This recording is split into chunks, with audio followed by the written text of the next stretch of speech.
Ka MLA ka NPP na East Shillong ka Badeiru ka nung aibot ka Sorkar MDA ka kong Ampareen ningdo kalapan pao baka kamla ban panda jingmut hala ka jong ka constituency banya kabaya khun yak election MP by election na Shillong constituency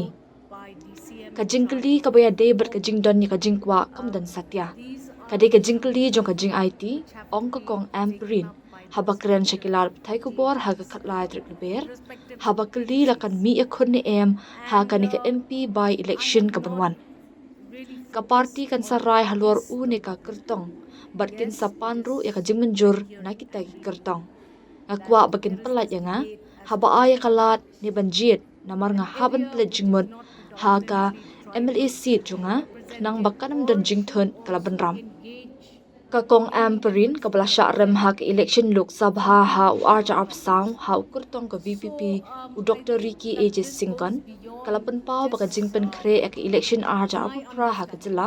kalahajan artan kalaban jurru baka rai ka syong ha ka party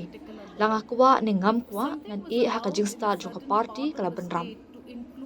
A question of desire is irrelevant. It's a question of commitment. A political party would decide on a candidate,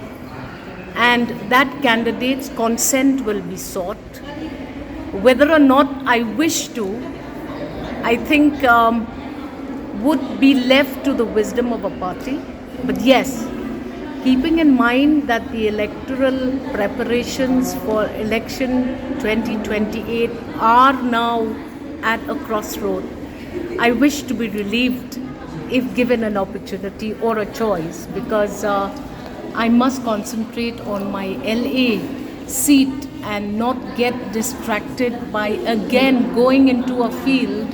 and contesting the LS, unfortunately, that has arisen and has become vacant.